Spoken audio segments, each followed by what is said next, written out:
এটা জানা ছিল না। যেমন মনে হয় এখানে একটা চক্রান্ত ব্যাপার হয়েছে। তো এখন নতুন সরকার আওয়ামী লীগ আবার ক্ষমতায় এসেছে, তারা অবশ্যই যদি সেকুলার বিশ্বাস করে তাহলে এই বিবর্তনবাদকে আবার ইন্টারমিডিয়েট লেভেলে পড়ানোর ব্যবস্থা, এবং শুধু তাই না, যাতে স্কুল লেভেলে সকল ছাত্রছাত্রী এই ডারউইন এবং ডারউইনবাদ সম্পর্কে একটা ধারণা নিয়ে বের হতে পারে তার ব্যবস্থা করতে হবে। এটা আমাদের সকলেরই জানা যে যেসব ছেলে মেয়ে স্কুলে যায় তার অধিকাংশই আর কলেজে আসতে পারে না।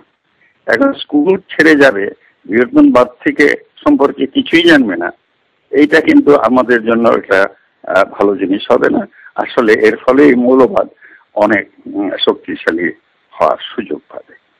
আমি মনে করি এই বিষয়ে আমাদের কিছু করণীয় আছে, সরকারের করণীয় আছে। আমরা শেষ প্রশ্নে চলে যাই একেবারে।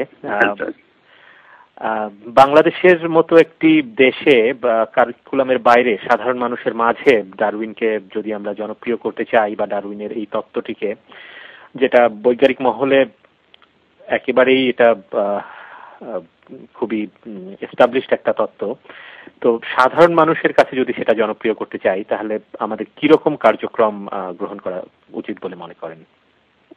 আমি খুব সংক্ষেপে বলবো, কারণ এই নিয়ে বিস্তারিত আলোচনার দরকার, চিন্তা ভাবনা এবং দরকার আছে। আমি খুব সংক্ষেপে বলছি। প্রথম কথা হলো, যারা শিক্ষিত হচ্ছে তাদের অধিকাংশ যাতে এই বিষয়টি জানতে পারে তার ব্যবস্থা করতে পারে, অর্থাৎ স্কুল লেভেল পর্যায়ে, তাহলে আমাদের একটা ভিত্তি তৈরি হয়ে যাবে, সেই ভিত্তিটা ভবিষ্যতে কাজে দেবে। এই কারণে আমাদের স্কুল পর্যায়ে এবং ইন্টারমিডিয়েট লেভেলেও পাঠ্যসূচি হতে হবে আধুনিক, বিজ্ঞান ও প্রযুক্তি সম্মত, অসাম্প্রদায়িক এবং বিশ্বমানের। আমরা এখন যেগুলি নিয়ে কাজ করছি এই সিলেবাস দিয়ে হবে না, আরো অনেক আধুনিক সিলেবাস এবং পাঠ্যসূচি তৈরি করতে হবে। দ্বিতীয় কথা হলো যে আমাদের ছাত্রছাত্রীদের বিজ্ঞান মনস্ক করতে হলে অবশ্যই করতে হবে, তা না হলে বই পড়ে কোনো লাভ নেই।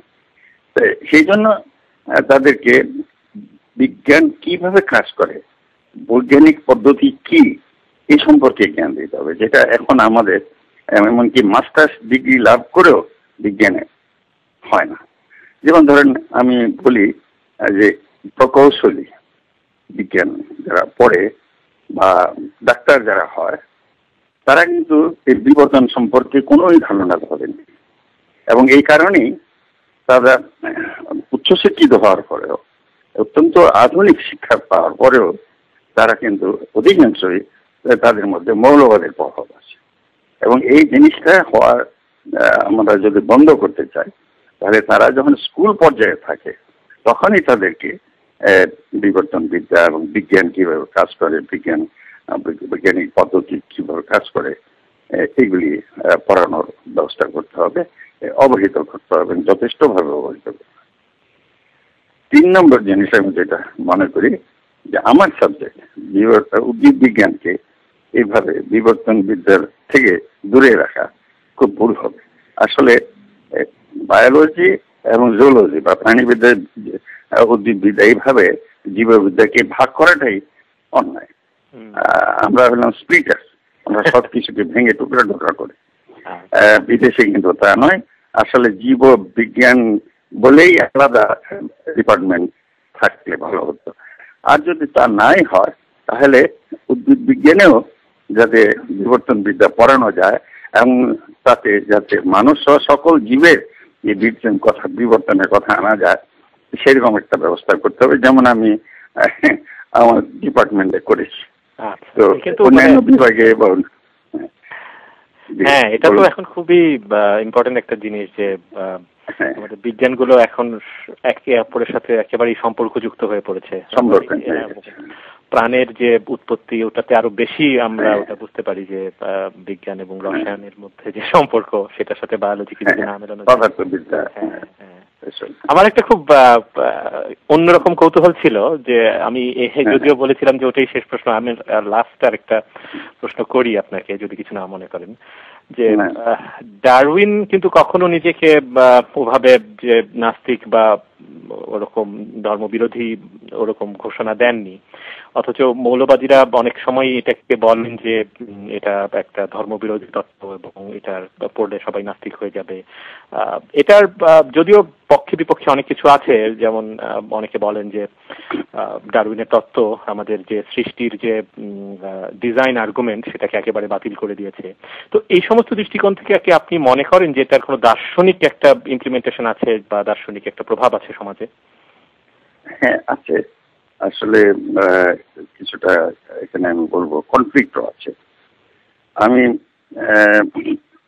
কথাটা যেটা বলতে চাই, অনেকে বিবর্তনবাদকে বা ডারউইনবাদকে ধর্ম বিরোধী বলে এবং নাস্তিক্যবাদী বলে প্রমাণ করতে চান।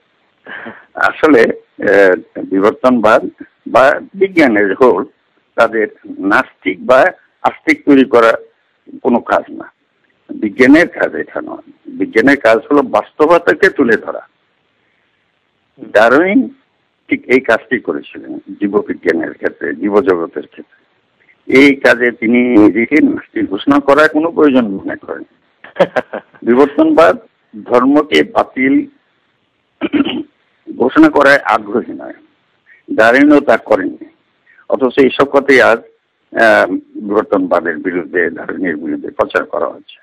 তবে ধর্মের নামে সৃষ্টিবাদী যে বিশ্ব দৃষ্টিভঙ্গি গড়ে উঠেছে বা উদ্দেশ্যবাদ নামক যে দর্শনটি গড়ে উঠেছে, তার সঙ্গে বিবর্তনবাদের তীব্র মতভেদ আছে।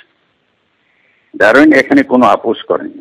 সৃষ্টিবাদের সঙ্গে বিতর্কে বিবর্তনবাদ জয়ী হয়েছে, ধাপে ধাপে সৃষ্টিবাদীদের পরাজিত করে। ইউজিন সি স্কট 2000 সালে এই বিষয়টি নিয়ে আলোচনা করেছেন। আমিও সম্প্রতি একটা ছোট প্রবন্ধে সৃষ্টিবাদ ও বিবর্তনবাদ নামক একটি প্রবন্ধে বিষয়টি নিয়ে কিছুটা আলোচনা করেছি। এই প্রসঙ্গে আমি একটু কথা স্মরণ করে নিতে চাই। ক্যাথলিক ধর্মগুরু পোপ একটি কথা বলেছেন। তিনি বিবর্তনবাদকে গ্রহণ করে নিয়ে বলেছেন যে মানুষের স্বর্গে যাবার পথপ্রদর্শক হলো বাইবেল। বাইবেল বিজ্ঞানের কোনো গ্রন্থ নয়, কাজেই সৃষ্টিবাদ নেই। বাইবেলকে অথরিটি হিসাবে বিবর্তনবাদের বিরুদ্ধে ব্যবহার করার কোনো সুযোগ তিনি রাখেন। যারা বাইবেলের বর্ণিত সৃষ্টিবাদকে বিশ্বাস করতে চান তাদের সঙ্গে কিন্তু বিবর্তনবাদের বিরোধিতা আছে। কারণ বিবর্তনবাদ এটি গ্রহণ করতে পারে না একটি মাত্র কারণ, সেটা হলো এই মতের পিছনে কোনো গ্রহণযোগ্য যুক্তি নেই, অথবা সবচেয়ে বড় কথা কোনো প্রমাণ নেই। আর বিবর্তনবাদ যা বলে তা প্রমাণের ভিত্তিতে বলে। তবে একটা কথা আমি বলতে চাই, বিবর্তনবাদকে মেনে নিয়ে পোপ যদি আস্তিক থাকতে পারে, তাহলে অন্যদের কেন নাস্তিক হতে হবে? অর্থাৎ অন্য ধর্মে যারা বিশ্বাস করেন তাদের কেন নাস্তিক হতে হবে? কেউ নাস্তিক হবে কি আস্তিক থাকবে সেই বিষয়ে বিবর্তনবাদ মাথা ঘামায় না, বিজ্ঞানও মাথা ঘামায় না। আসলে এই পছন্দটি প্রতিটি মানুষের নিজস্ব ব্যাপার। বর্তমান বিশ্বে মৌলবাদ, বর্ণবাদ, জাত্যাভিমান, সাম্প্রদায়িকতা, ন্যায়, মানব সভ্যতার যেসব শত্রু রয়েছে তাদের প্রভাব থেকে বাঁচতে হলে আমাদের বিবর্তনবাদকে বুঝতে হবে। এবং সেই কারণেই আমাদের বাধ্য হয়ে ওই ধরনের যে দৃষ্টিভঙ্গি, বিশ্ব দৃষ্টিভঙ্গি, সৃষ্টিবাদী বিশ্ব দৃষ্টিভঙ্গি, তার সঙ্গে কনফ্লিক্টে যেতে হয় এবং হবে। এখানে কোনো আপোষের উপায় নেই। তবে বিবর্তনবাদ চায় যে সকলে যুক্তি মেনে নেই, প্রমাণ মেনে নেই, তাহলেই আর কোনো রকমের বিরোধ থাকবে না। ডক্টর জামান, আপনাকে অনেক ধন্যবাদ আজকে আমাদেরকে সময় দেওয়ার জন্য। পরবর্তীতে হয়তো আমরা আরো বিস্তারিতভাবে আরেকবার সাক্ষাৎকারের আয়োজন করব। ধন্যবাদ। আচ্ছা, থ্যাংক ইউ সো মাচ, অনেক ধন্যবাদ।